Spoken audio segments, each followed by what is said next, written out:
The sound of the projector humming was the only thing that filled the air as I stood frozen in place.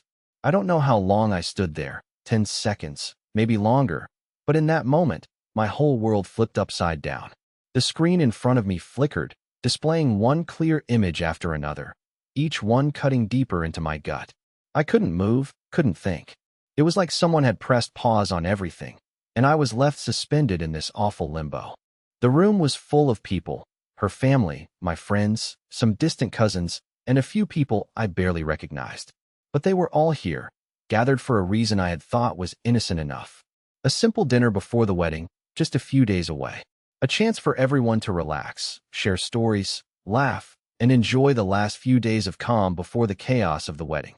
But that was before the projector turned on, before that truth came to light. I should have known something was wrong when Mia disappeared with her family that weekend. She had told me she needed some time to herself, to recharge.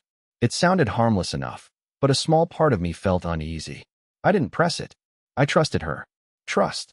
That word suddenly felt so foreign in my mind. And then the photos arrived. I didn't know who sent them.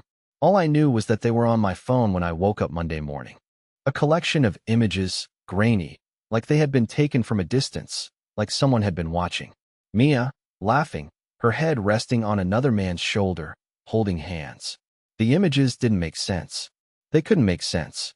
I had spent hours staring at the pictures, unable to shake the feeling that something terrible was unfolding right in front of me. I had already put up with little things, changes in her behavior, odd messages from numbers I didn't recognize. But these images, they were undeniable. She was with someone else. And the worst part? She didn't even know I knew. So I decided to confront her. I didn't want to make a scene, but I couldn't pretend anymore. The feeling in my chest was suffocating, like someone was squeezing my heart with every breath I took. I showed up at her family's place that evening. I was going to ask her about the pictures, get it all out in the open, find out what was really going on. But I didn't expect the evening to go like this. I didn't expect the projector. Her mother, who had always been a bit intense, was the one who suggested it. She said it was time to relive the memories from their trip. I didn't think much of it. I thought it was just a cute gesture. Look back on happy times before the wedding. But when the images began flashing on the screen, something inside me snapped. I could hear the soft chuckles of the guests, the casual comments as they recognized faces in the photos. But I couldn't look away from the screen. Each photo was another dagger. And there it was, the one photo that shattered everything. Mia, holding hands with a man I had never seen before. They were at a beach, standing close to each other, laughing like they were more than friends. The screen paused on that one image, and it felt like the entire room went quiet. Her parents fell silent. The tension in the room was palpable. My heart pounded in my chest. My mind was racing. But the worst part? No one seemed to notice. At least, not right away. Everyone was still caught up in the harmless, nostalgic moment. But I knew everything. I turned to Mia, who was sitting next to me. She was staring at the screen, her face pale. She didn't move, didn't say a word. I could see the panic in her eyes, the same panic I felt, but for a different reason. I wanted to scream at her, demand answers, but I couldn't make a sound. Finally, her father spoke, his voice barely above a whisper. Mia, what is this? And then, everything collapsed. I had no idea how long the silence lasted, but it felt like hours. Mia turned to me, her eyes wide with fear. Noah, please, she started, her voice trembling. But it didn't matter what she said. It didn't matter if she begged me to listen. The truth was right there, on the screen, in front of everyone. The truth was, Mia had been seeing someone else. And the entire room knew it. I don't know what happened after that. I didn't hear the words her family said to her. I didn't care about their reactions. All I could hear was the sound of my own thoughts, echoing in my head. How could she do this? The projector hummed on, the images continuing to flash. And I was stuck in the middle of it, unable to move, unable to breathe, trapped in a nightmare I couldn't escape. I wasn't sure when it happened, but at some point, the projector switched off. The room was quiet, deathly quiet. I stood up, my legs shaky, and walked out of the room without a word. I didn't know where I was going, but I needed to leave. As I stepped outside, I realized that the truth had already broken everything. I didn't know where I was going when I walked out of that room, but I knew I couldn't stay. My mind was spinning, heart pounding in my chest. I was suffocating under the weight of what I had just seen. I barely noticed the sharp chill in the air as I stepped outside. Everything felt unreal, like I was in some twisted dream that I couldn't wake up from. I took a deep breath, trying to clear my head, but the image of Mia, her eyes wide with fear, was burned into my mind. The whole evening had just crumbled in front of me, and all I could do was walk away. I needed time to think, time to process what I had just witnessed. But more than anything, I needed answers. I had barely gotten a few steps away from the house when I heard the door open behind me. Mia's voice called out my name. "Noah, please. Wait." Her voice was shaky, almost pleading, but I didn't stop. I couldn't bear to look at her right then. Not after everything. But she caught up to me. She grabbed my arm, pulling me to a stop, her hands trembling. "Noah, please, don't walk away from me." I turned to face her, my eyes cold. "Don't walk away? Mia, you've already walked away. You've been gone for weeks. I gestured back toward the house, toward the projector, toward her parents. "This is what you've been hiding? All this time, you've been with him?" Her face paled, her eyes tearing up, but I didn't care. I needed the truth, not her tears. "Who is he, Mia?" My voice cracked, though I tried to keep my anger in check. "Who the hell is he?" She opened her mouth, but no words came out at first. Her eyes darted nervously, like she was trying to piece together a story that made sense, but there was nothing she could say that would fix what had just shattered. Finally, she spoke, her voice barely above a whisper. "His name is Jake. We met a few months ago, and I didn't know how to tell you. I didn't know how to tell you the truth without hurting you." My vision blurred as the words hit me like a freight train. Jake. A few months ago.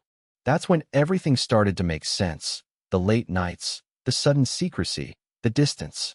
I had been too blinded by love to see it. I had trusted her. I had trusted her with everything I had, and she'd been hiding this from me. "I'm sorry, Noah," she said, her voice trembling. "I never meant for this to happen. I never meant to hurt you." The anger inside me surged, but I pushed it down, forced myself to remain calm. "Did you love him?" I asked, barely able to get the words out. She didn't answer right away. Instead, she wiped her eyes with the back of her hand, her fingers shaking. "I don't know. I didn't plan this, Noah. I didn't plan any of this." The confession hung in the air, thick with the weight of her guilt. I was supposed to marry her in a week. We were supposed to be building a future together, a life together, and yet she had been living a lie. "I found out last week," she continued, her voice barely audible. "I knew I had to choose between you and him, but I didn't know how. I didn't want to hurt you. I didn't know what to do." I stepped back, shaking my head.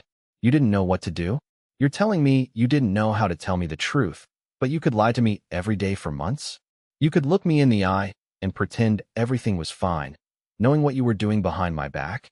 She flinched at my words, but I couldn't stop. It was like the dam had broken, and all the hurt, all the confusion, came flooding out. "How long has this been going on, Mia? How long have you been lying to me?" "A few months," she admitted, her voice breaking. "I didn't want to hurt you. I didn't want to ruin everything we had, but I was scared. I didn't know what to do. And then when I realized I had feelings for him..." She trailed off, unable to finish the sentence. I couldn't look at her anymore. My chest felt tight, like I was suffocating. This was the woman I had planned to spend my life with. This was the woman I thought was my future. But now, all I had were broken pieces. "I need space," I muttered, my voice thick with emotion. "I need time to think. I can't do this right now." Mia's face crumpled as she reached out for me, but I took a step back, avoiding her touch. "Noah, please don't walk away from me. I'll fix this. We can figure this out. I'll make it right." But I didn't want to hear it. I didn't want her apologies. I didn't want her promises. All I wanted was the truth, and now that I had it, I didn't know what to do with it. I didn't know how to go back to the way things were before the projector, before the lies, before everything had come crashing down. "I need time," I said again, my voice barely audible. "I need to figure out if I can ever trust you again." And with that, I turned away, leaving her standing there in the cold. Behind me, I could hear her sobbing, but I didn't look back. I couldn't. I had to get away from her, from everything, before I lost myself completely. I didn't know what would happen next, but I knew one thing. The life I thought I had was gone, and nothing, not even Mia's tears, could bring it back. The days that followed were a blur. I found myself caught between disbelief and a kind of numb acceptance. I couldn't quite reconcile what I had just learned with the life I thought I was living. Mia, the woman I had trusted with every ounce of my heart, had betrayed me. Worse, she hadn't just kept it to herself. She'd let it fester until it was so big that it couldn't be hidden anymore. It was right in front of me now, like a wrecking ball, and there was no avoiding the aftermath. I didn't return to the house that night. I couldn't. It felt wrong. I needed distance. I needed to be away from everything that reminded me of the lies. So I found a cheap motel on the outskirts of town, a place I didn't recognize, and checked in. The fluorescent lights buzzed overhead as I walked into the empty room. It was small, bare, nothing like the home I had been planning to build with Mia. I sank down on the edge of the bed, my mind still reeling. I couldn't stop replaying the images of her with him. Jake, the man I didn't even know existed until it was too late. Her laugh in the photos. The way she looked at him. It was like something inside me broke every time I thought about it. How could she? That question kept echoing in my mind, louder and louder, until I felt like I was losing control. The next morning, I woke up early, my eyes swollen from lack of sleep. I had barely managed to get any rest, too tangled in my thoughts. The sting of betrayal still lingered. I needed answers. And for some twisted reason, I knew I had to confront her again. I had to know the full truth, even if it hurt more than I thought I could bear. I didn't call her. I didn't text her. I didn't want to give her any space to dodge the confrontation. I just drove to her place, my hands gripping the steering wheel as if it was the only thing keeping me anchored to reality. Every mile felt like an eternity. My mind raced, questions flooding in. Why did she do it? Why Jake? What made him different from me? When I pulled up to her house, I didn't even hesitate. I didn't stop to think about what I was going to say or how I was going to say it. I just walked up to the door and rang the bell.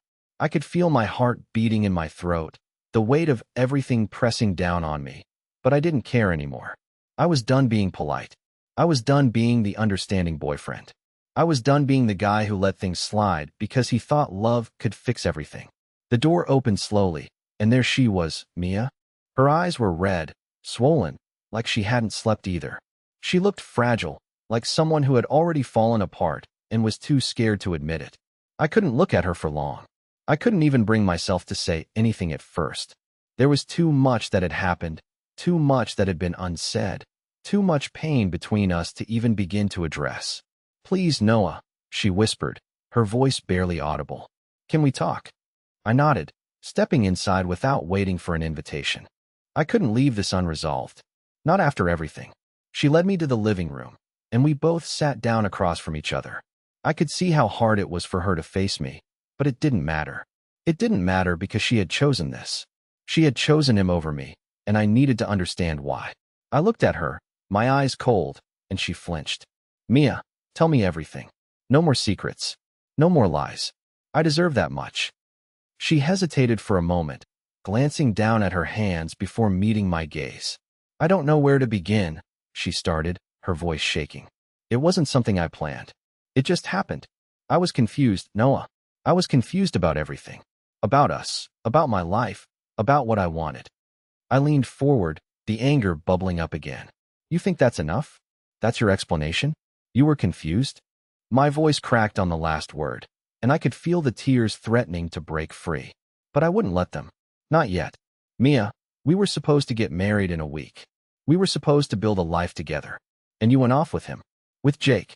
You didn't think to talk to me? You didn't think to tell me what was going on?" Her eyes welled up with tears as she looked down at the floor, unable to meet my gaze. I didn't know how. I didn't know how to fix it. I thought I could fix it on my own. But then I found myself wanting him. And I didn't know what that meant. And I kept telling myself I could just walk away from him, that I could forget him. But I couldn't. I tried, Noah. I really tried. But I couldn't. I was trembling now, not from anger, but from the crushing weight of her words. She hadn't just been unfaithful. She had been torn between two people. And worse, she had chosen to lie to me instead of facing the truth. "I wanted to marry you," she continued, her voice barely above a whisper. But then everything changed. I knew I had to make a choice, but I didn't know how to. And the more I kept trying to avoid it, the more it pushed me toward him. The room felt smaller, suffocating. Every word she spoke made it harder to breathe. But I forced myself to listen, to hear her out, even if I hated every second of it. I still love you, Noah. I don't want to lose you. But I can't keep pretending like nothing's happening. I need to figure out what I want. I don't know what's right anymore. Her voice cracked, and I could see the hurt in her eyes. But it wasn't the same hurt that I felt. It wasn't the same betrayal. I couldn't take it anymore. I stood up abruptly, the emotion crashing over me like a wave. I don't know what's worse, Mia. That you lied to me for months, or that you're still trying to justify it. I can't be with someone who doesn't know what they want. I can't do this. Not anymore. I turned and walked out of the room, leaving her standing there, speechless. I didn't look back. I couldn't. I didn't know what came next. I didn't know what I was supposed to do now that everything was laid bare. But I knew one thing for certain. I wasn't the same person I was when I walked in. And maybe, just maybe, I was better off that way. I didn't know where to go after leaving her house, but the only thing I was certain of was that I needed to be far from Mia. I couldn't be in the same city, the same space where everything we had was now shattered. It wasn't just the betrayal that had hurt. It was the way she spoke about it, as if I was just another chapter in her life that she could flip through, like a book she had outgrown. She still loved me, she said, but I didn't believe her.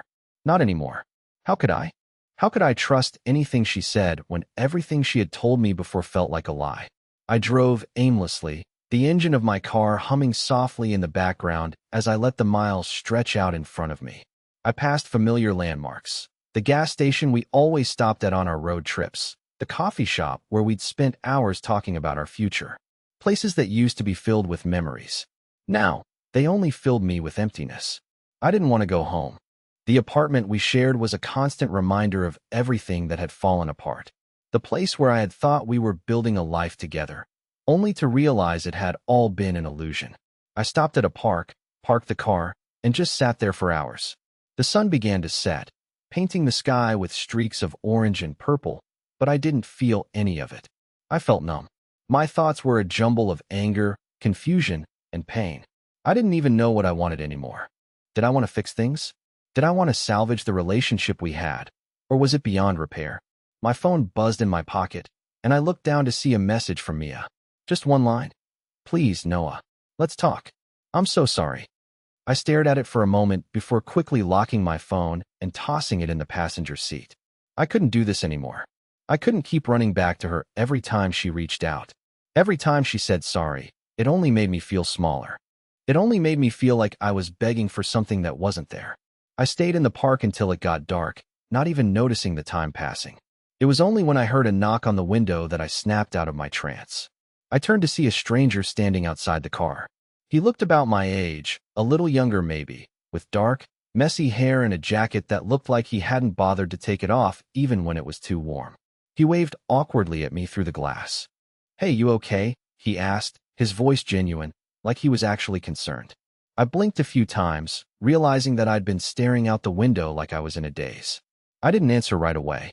What could I possibly say to a stranger? That my life was falling apart. That my fiancée was sleeping with someone else, and I had no idea how to fix it? But the stranger didn't move. He just stood there, waiting for me to acknowledge him. Yeah, I'm fine, I lied, rolling down the window slightly, just enough to hear him. You sure? I saw you sitting here for a while, and it didn't look like you were just enjoying the sunset, he said, half smiling. He seemed harmless, just a guy trying to make sure someone wasn't in danger, but the words hit me harder than I expected. I let out a shaky breath. It's just a rough day. He didn't ask any more questions. He just nodded, seemingly accepting my vague response. Then, to my surprise, he slid his hands into his pockets and leaned against the side of my car, glancing out at the park, as if waiting for me to continue. Sometimes it helps to talk, you know, he said after a long pause. I didn't know why, but something about his calmness made me feel like I could trust him. I hadn't told anyone about what had happened with Mia, not my friends, not my family. Hell, I hadn't even told myself how deeply this was affecting me. But now, sitting in this random park with a complete stranger, I felt like I was on the verge of breaking. I found out something I wasn't supposed to know. I began, my voice almost cracking. I thought I had everything figured out. I thought I knew who I was with, who I was going to spend my life with.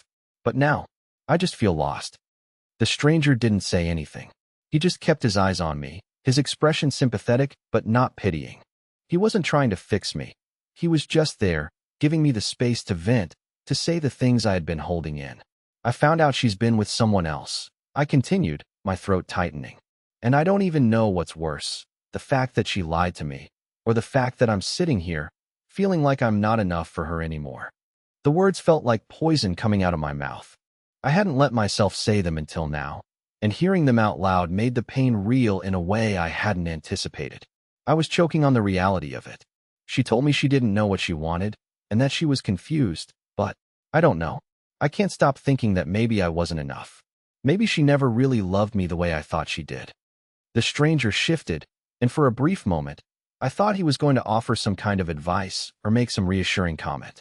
But instead, he just sighed, staring ahead into the darkness.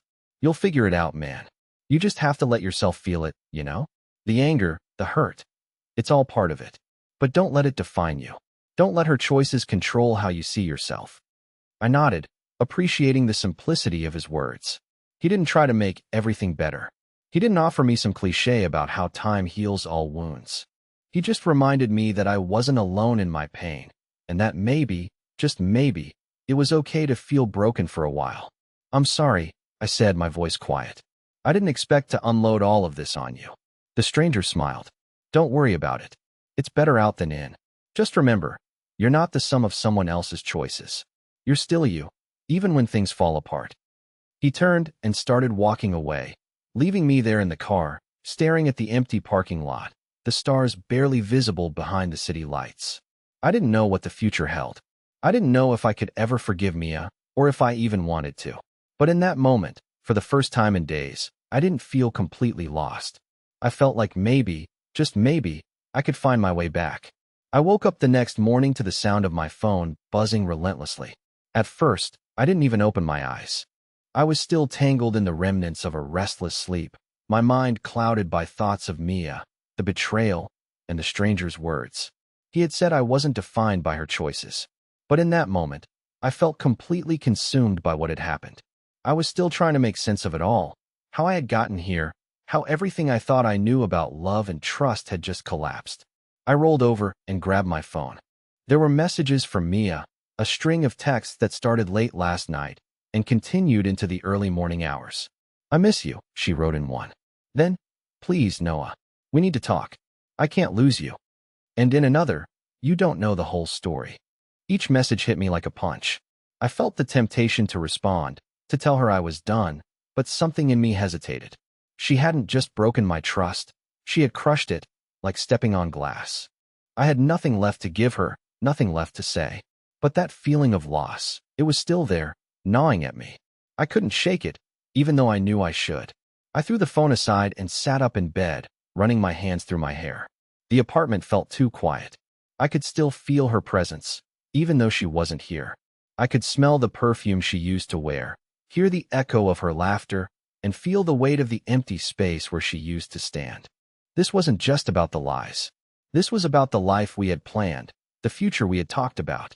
Now, that future was a ghost, a shadow of something I thought I understood. I stood up, trying to shake off the heaviness in my chest. I had to do something. I couldn't sit here all day, wallowing in self-pity. I grabbed my jacket, forced myself to walk outside, and drove aimlessly, like I had done the night before. The streets seemed to blur together as I passed them. Nothing familiar, everything unfamiliar. I didn't want to go home. Not yet. Not while the ghost of what was lost still lingered. But as I drove, my mind kept drifting back to the conversation with Mia. I kept hearing her words. You don't know the whole story. What did she mean by that? What could possibly make it worse than what I already knew? Had there been more? I had to know. I had to understand what had really happened. But as much as I tried to tell myself I didn't care anymore, something inside me told me I wasn't ready to completely let go. I pulled into a parking lot outside a small cafe. I didn't feel like going home, and I didn't feel like sitting alone in a dark apartment. I needed some distraction, even if it was temporary. The cafe was quiet, mostly empty except for a few people hunched over their laptops. I ordered a coffee and sat in the corner, trying to gather my thoughts, trying to piece together what had led to this. But as I sat there, my phone buzzed again. This time it was a call. Mia. I stared at the screen, my heart racing. I didn't know what to do. I didn't know if I was ready to hear her voice. I didn't know if I wanted to hear the same old apologies, the same old excuses. But something inside me, a small part that still cared, made me press the green button and answer the call. "Mia," I said, my voice flat, barely above a whisper. "What do you want?" There was a long pause on the other end of the line before she spoke, her voice quieter than I'd ever heard it. "Noah, please, just hear me out. I'm not trying to make excuses, but there's more to it. You deserve to know the truth, all of it." I took a deep breath, trying to hold it together. "I've already heard enough, Mia. I know everything I need to know. You've been seeing him. You lied to me. And I don't know if I can ever forgive you for that."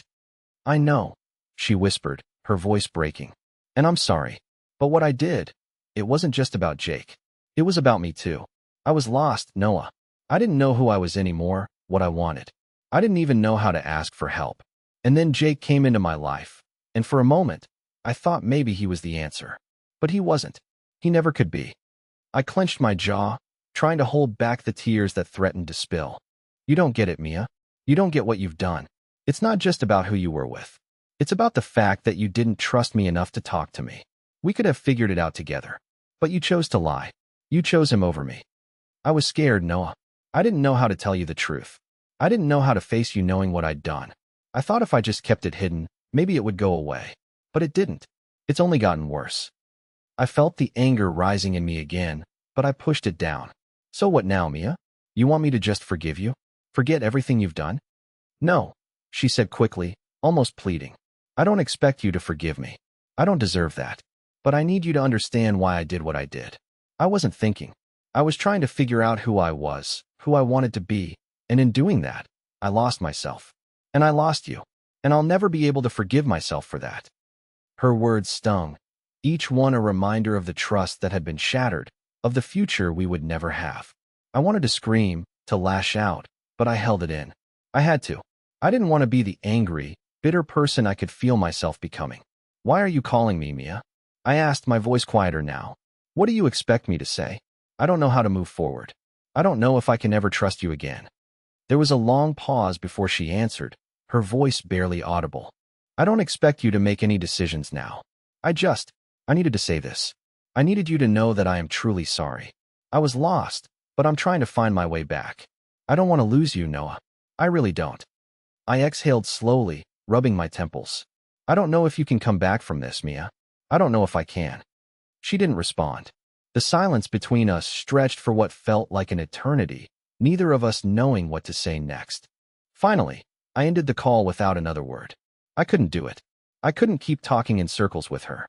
I had to move on. I had to find a way to heal, even if it meant letting go of everything I thought I wanted. I sat there for a moment, staring at my phone in my hand. The buzzing in my chest had quieted down, but the emptiness remained. Mia had said she was trying to find her way back, but I wasn't sure there was a way forward for us anymore.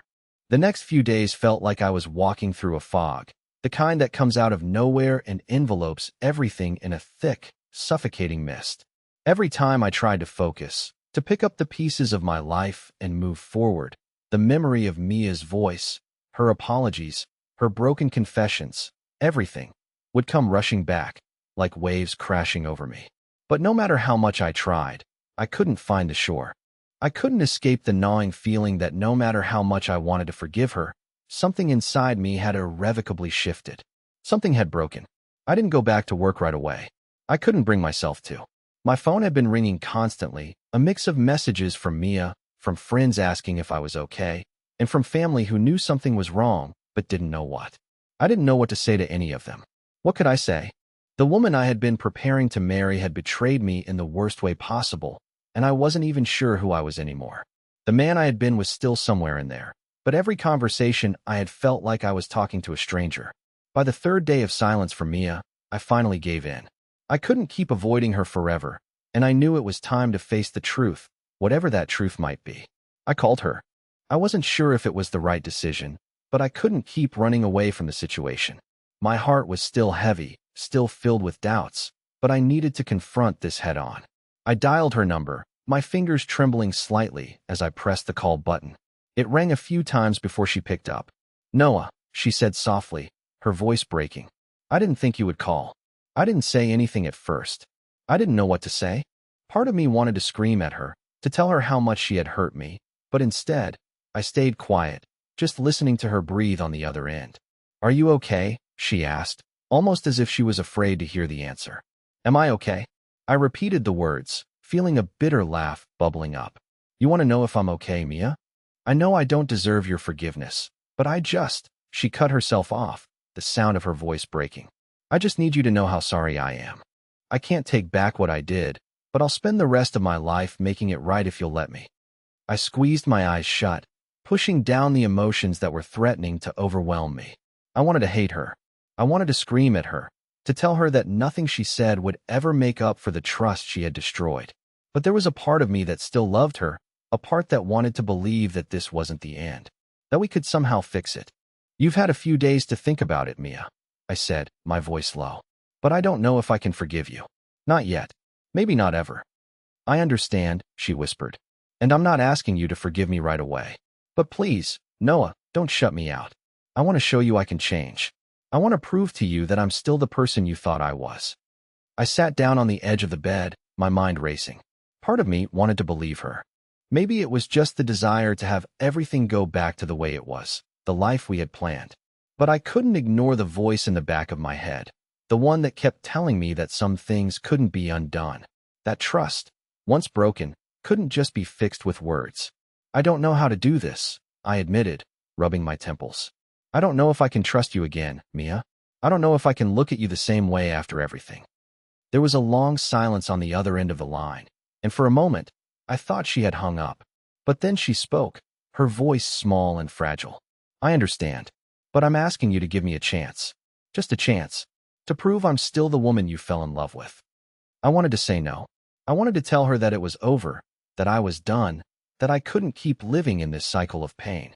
But there was something in her voice, something raw and vulnerable, that made me hesitate. She was asking for a chance, just a chance. "I don't know if I can," I whispered, "but I'll think about it." That was all I could promise. I didn't know if I was ready to forgive her, to let go of the anger that had built up in my chest over the past few days. I didn't know if I could ever trust her again, or if the damage had already been done. But I also couldn't deny that part of me still wanted to believe in what we had. In her. After the call ended, I sat there in silence, the weight of the decision pressing down on me. What was I supposed to do? Could I ever forgive her? Could we rebuild something from the wreckage of our relationship, or was it truly over? The answers didn't come easily. They never do. And for the first time in days, I felt an overwhelming sense of fear, not just about Mia, but about myself. Who was I now? What had I become? Was I willing to let go of the pain? Or would I carry it with me forever, a constant reminder of how trust can shatter in the blink of an eye? That night, I lay awake for hours, staring at the ceiling, wondering if I was making the right choice. The next few days passed like a blur. I went through the motions, pretending to go about my life like everything was normal. I went to work, though I felt distant from everything, my mind constantly replaying my conversation with Mia. I hadn't responded to her repeated texts, but I could feel her presence haunting me every step I took. She had asked for a chance, just a chance, but I wasn't sure I was ready to give it. How could I? How could I look at her the same way after everything? But as the days wore on, something inside me started to crack. I couldn't keep running from her. I couldn't keep pretending that I didn't still care. Every part of me wanted to believe that there was something worth saving.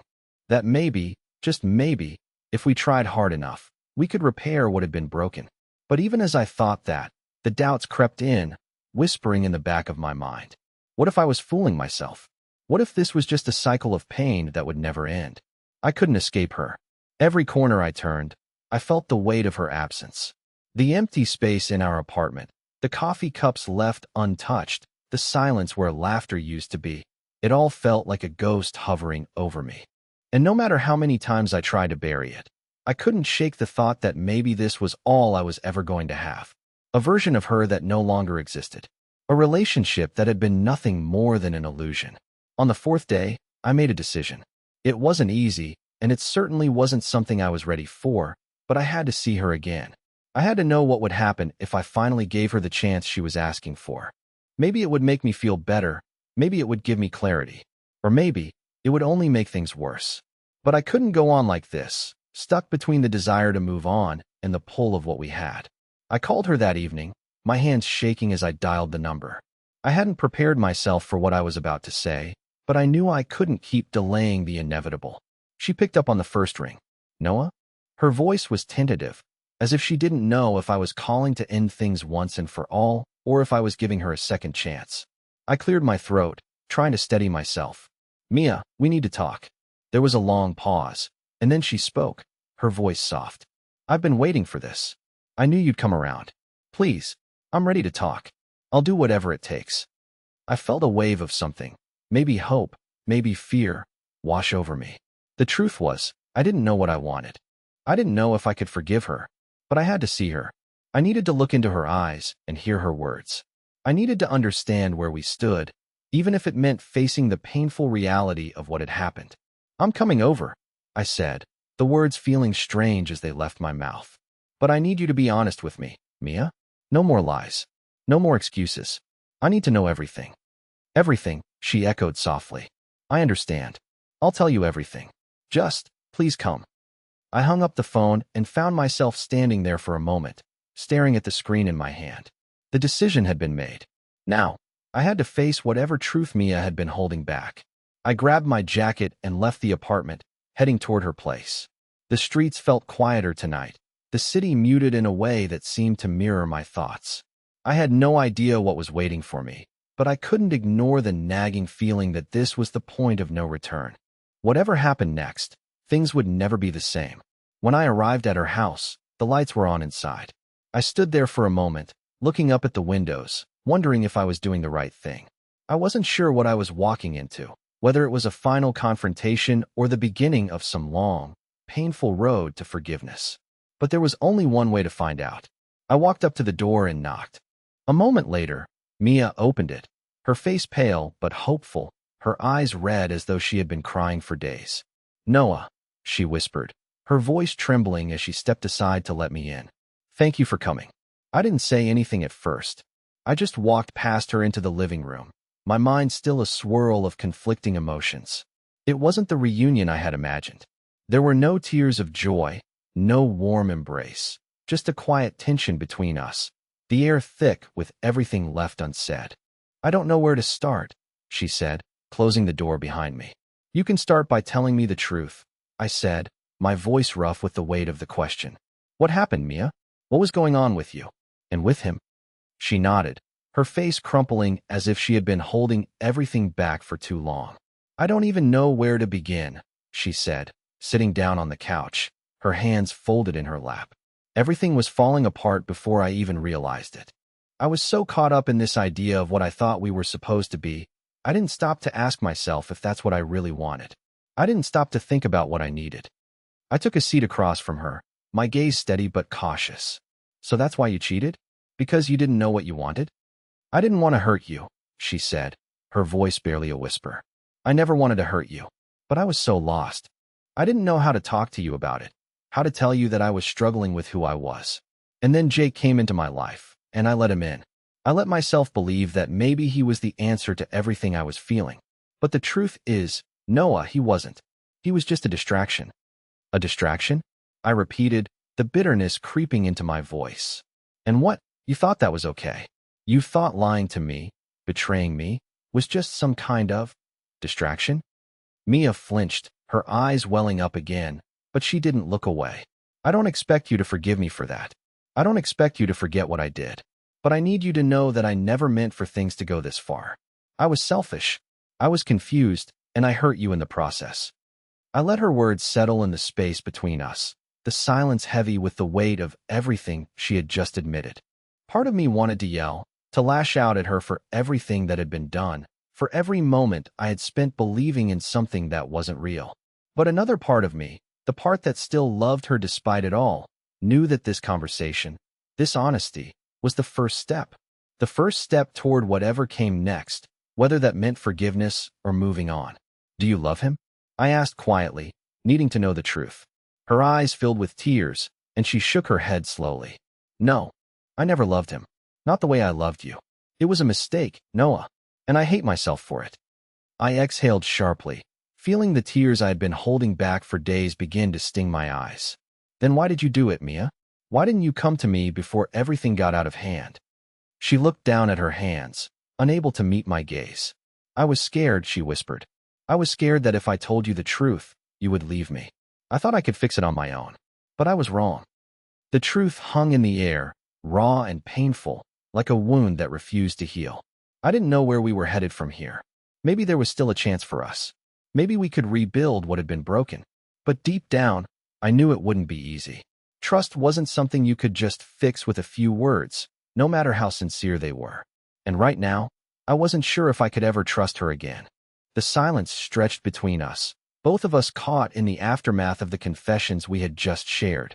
I didn't know what the future held, but for the first time in days, I felt like I was finally seeing the full picture. And whatever came next, I knew I couldn't keep living in this in-between place. Something had to change. The silence that followed her confession was the heaviest I had ever felt. I sat there, my heart pounding in my chest, the weight of everything she had said hanging over me.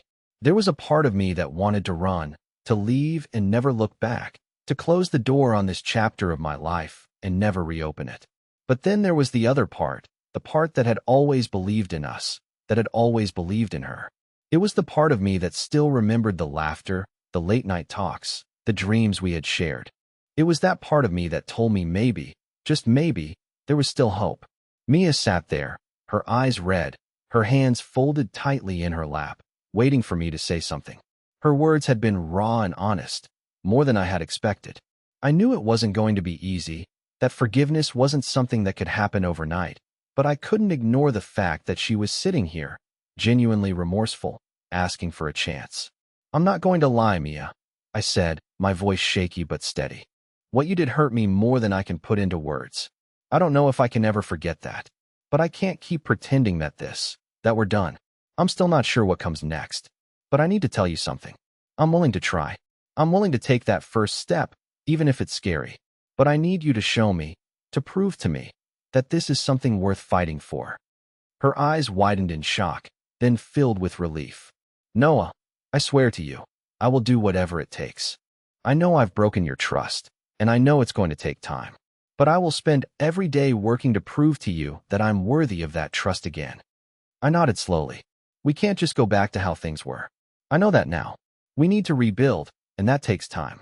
It's not going to be easy, but I'm willing to try. I'm willing to fight for us, if you are. Mia's tears spilled over, but this time, they were tears of relief, of hope. She reached across the space between us and took my hand, squeezing it gently. I swear, I'll spend the rest of my life making this right. For the first time in days, I felt a weight lift off my chest. I didn't know where this would go, or how long it would take for things to heal, but I knew one thing. We weren't done. Maybe it was naive to think we could fix everything, but we weren't going to give up without trying. The rest of the evening passed quietly. We didn't talk much after that, but there was a sense of understanding between us, something unspoken. Mia and I had both been broken, in different ways. But we were still here, still standing, still willing to fight for something real. The future was uncertain, but for the first time in a long while, I wasn't afraid of what was to come. When I left her house that night, the weight on my shoulders was lighter, but it wasn't gone. It would take time. It would take effort. But we had taken the first step. And sometimes, that's all you need. The courage to begin again, even when the road ahead seems uncertain. As I drove home, I realized something. Maybe we don't get to control everything.